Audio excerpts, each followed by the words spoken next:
তামাম দুনিয়ার মধ্যে ইসলাম মুসলমান থাকবে কি থাকবে না এই প্রশ্নের সৃষ্টি হয়েছে।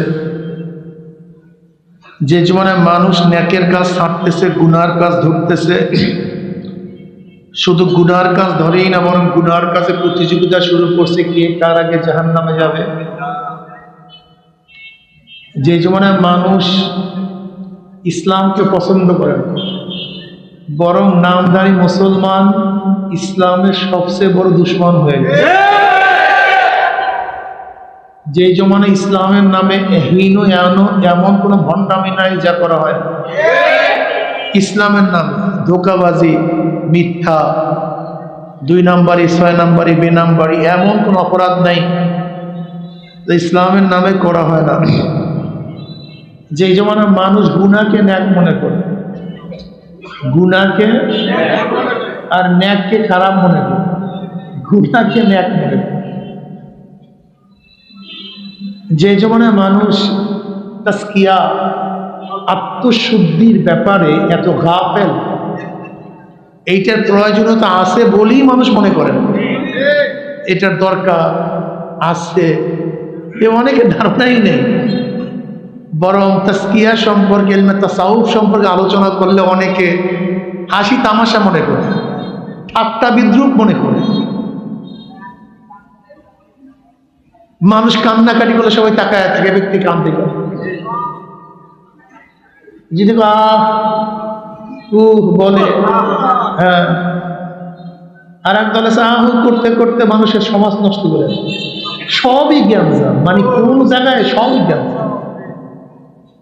মানে আহু এত বেশি করে যে মাজলিস শেষ। আবার একদল আহুকে পছন্দই করে, একদলের চক্ষু একেবারেই শেষ, কান্না নেই। আর একদলের কান্দে তাকায় থেকে ব্যক্তি কান্দে। মানে সব জায়গায় এমন গ্যাঞ্জাম লাগছে, এখন কোনটা হক কোনটা বাতিল, কোনটা ঠিক কোনটা ঠিক না নির্ধারণ করা কঠিন হয়ে গেছে, নির্বাচন করা কঠিন হয়ে গেছে। সেই মুহূর্তে আল্লাহ পাক রব্বুল আলামিন আপনাকে আমাকে কোরআন ও হাদিসের মাজলিস আলেম ওলামা মুমিন মুত্তাকিন জাকিরিন শাকিরিনদের গুরুত্বপূর্ণ এক দামি মাজলিসে আসার, বসার, বলা, শোনার তৌফিক দান করছেন। আমরা বেজার না খুশি? যেন আমরা খুশি হলাম, খুশির সাথে সবাই বলে আলহামদুলিল্লাহ।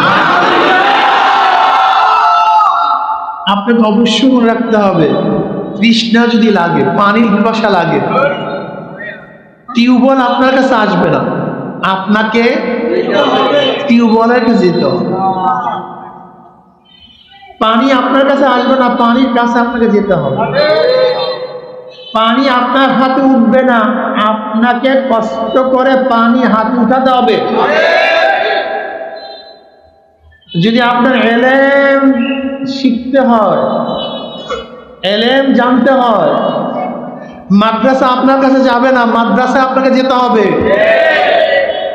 ওস্তাদ আপনার কাছে আসবে না, ওস্তাদের কাছে আপনাকে যেতে হবে। কি কথা ঠিক না? সাধনা ছাড়া কোনো জিনিস অর্জন করা যায় না। যে ব্যক্তি চিকিৎসা করতেই চায় না, ডাক্তার তাকে সুস্থ করতে পারে না। যে ব্যক্তি শিখতেই চায় না, ওস্তাদ হাজার চেষ্টা করলেও তারা শিক্ষিত বানানো যায় না, তার আগ্রহ থাকতে হবে।